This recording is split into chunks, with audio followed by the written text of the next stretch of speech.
আজকে আমি কথা বলবো এমন এক ফুটবলারের যার অ্যাসিস্ট এবং ভিজনারি পাসের মাধ্যমে গোটা বিশ্বকে অবাক করে দিয়েছিলেন। ক্রিশ্চিয়ানো রোনাল্ডোদের মতো কিংবদন্তি প্লেয়ারদের সঙ্গে তিনি খেলেছিলেন এবং তাদেরকে ছাপিয়ে তিনি অ্যাসিস্ট এবং ভিজনারি পাসের দক্ষতা অর্জন করেছিলেন। কিন্তু সব প্লেয়ারদের একটা খারাপ সময় আসে। মাত্র 29 বছর বয়সে জার্মানির জাতীয় দল থেকে তিনি পদত্যাগ নেন, যখন প্রশংসা বদলে যায় সমালোচনায় এবং হাততালি বদলে যায় তিরস্কারে। নিজের দেশ জার্মানি তাকে বিশ্বাসঘাতকের আখ্যা দিয়েছিলেন এবং সমালোচনা, বিতর্ক ইত্যাদির মাধ্যমে তার কেরিয়ার একেবারেই নষ্ট হয়ে যায়। তো আজকে আমি সেই প্লেয়ারের কথা বলবো যার অ্যাসিস্টের মাধ্যমে গোটা বিশ্বকে তিনি অবাক করে দিয়েছিলেন, যার নাম মেসুত ওজিল। 1988 সালে জন্ম জার্মানির গেলসেনকার্খেন শহরে। ছোটবেলা থেকেই দারুণ টেকনিক্যাল আর ভিজনারি খেলোয়াড় হিসেবে পরিচিত ছিলেন। সালকের যুবদল থেকে উঠে এসে দ্রুতই জায়গা করে নেন ভ্রেডার ব্রেমেনওয়ার্ডের প্রথম দলে।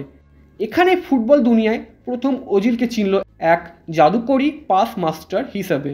2009-10 মৌসুমে শুধু ব্রেমেনের জার্সিতেই তিনি 29টি অ্যাসিস্ট করেছিলেন, যা ইউরোপের রেকর্ড। এই অসাধারণ ফর্মই তাকে নিয়ে গেল জার্মান জাতীয় দলে। 2010 দক্ষিণ আফ্রিকা বিশ্বকাপে মাত্র 21 বছর বয়সে নামলেন ওজিল। তার চোখ ধাঁধানো পারফরমেন্স, ভিশন আর নিখুঁত পাসিং গোটা বিশ্বকে তাক লাগিয়ে দিল। গোল্ডেন বলের টপ 10 খেলোয়াড়ের তালিকায় নাম উঠল। সেই সময় সবাই ভেবেছিল জার্মান ফুটবলের ভবিষ্যৎ তিনিই। বিশ্বকাপের পরে বড় ডাক এলো স্পেন থেকে। রিয়াল মাদ্রিদে যোগ দেন 2010 সালে। প্রথম দিকে ছিলেন ব্যাকআপ, কিন্তু দ্রুতই ক্রিশ্চিয়ানো রোনাল্ডো আর বেনজেমার সঙ্গী হয়ে ওঠেন সেরা প্লেমেকার।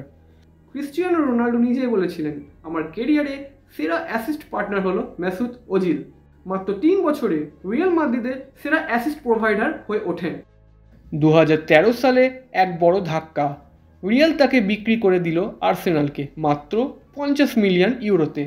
আর্সেনাল ভক্তরা তাকে পেয়েছিল স্বপ্নের সাইনিং হিসেবে। প্রথম কয়েক মরশুমে দুর্দান্ত 2015-16তে প্রিমিয়ার লিগের সর্বোচ্চ অ্যাসিস্ট প্রোভাইডার।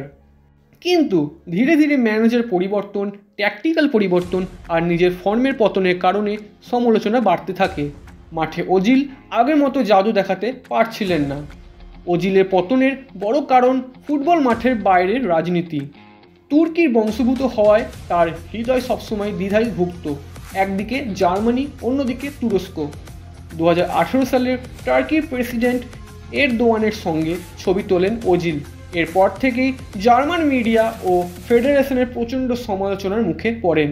তাকে বিশ্বাসঘাতক পর্যন্ত বলা হয়। 2018 বিশ্বকাপে জার্মানির ব্যর্থতার পর প্রায় সব দোষ চাপানো হয় ওজিলের ঘাড়ে। জাতীয় দলের সতীর্থ থেকে শুরু করে কর্মকর্তারা পর্যন্ত প্রশ্ন তোলেন তার আনুগত্য নিয়ে। ওজিল ক্ষুব্ধ হয়ে বলেন, আমি যখন জিতি তখন আমি জার্মান, আর যখন হারি তখন আমি অভিবাসী। এই ঘটনার পরে মাত্র 29 বছর বয়সে তিনি আন্তর্জাতিক ফুটবল থেকে অবসর নেন। এক প্রতিভাবান খেলোয়াড়কে রাজনৈতিক বিতর্ক কার্যত বিদায় নিতে বাধ্য করল। আর্সেনালে শেষ কয়েক বছর বেঞ্চে বসে কেটে গেল। পরে যোগ দিলেন ইস্তানবুল বাসাকশেহিরে। কিন্তু চোট, ফিটনেস আর ফর্মের কারণে আর কখনো ওজিলকে ফিরে পাওয়া গেল না। তবে সব বিতর্ক সত্ত্বেও মেসুত ওজিল ফুটবল ইতিহাসের অন্যতম সেরা প্লেমেকার। তার অ্যাসিস্ট রেকর্ড, ভিশন আর টেকনিক আজও কিংবদন্তি। তিনি প্রমাণ করেছিলেন শারীরিক শক্তি নয়, বুদ্ধি, চোখ আর পায়ের নিখুঁত নিয়ন্ত্রণ দিয়েও বিশ্বকে মুগ্ধ করা যায়।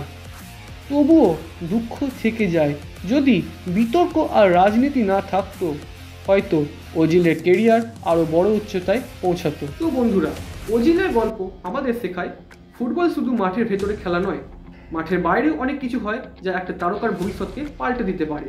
ওজিল কি সত্যি জার্মানির দ্বারা বিশ্বাসঘাতকের শিকার হয়েছিল, না তিনি নিজেই ভুল করেছিলেন? তো কমেন্টে জানাতে একদম ভুলবেন না। এবং ওজিলের কোন কোন মুহূর্তগুলো আপনাদের সব থেকে বেশি ভালো লেগেছে তা অবশ্যই জানাবেন। এবং ভিডিওটি ভালো লাগলে লাইক, শেয়ার, সাবস্ক্রাইব অবশ্যই করে দেবেন। আপনার একটি সাবস্ক্রাইব আমাকে ভিডিও বানাতে অনেক আগ্রহ দেয়। ধন্যবাদ।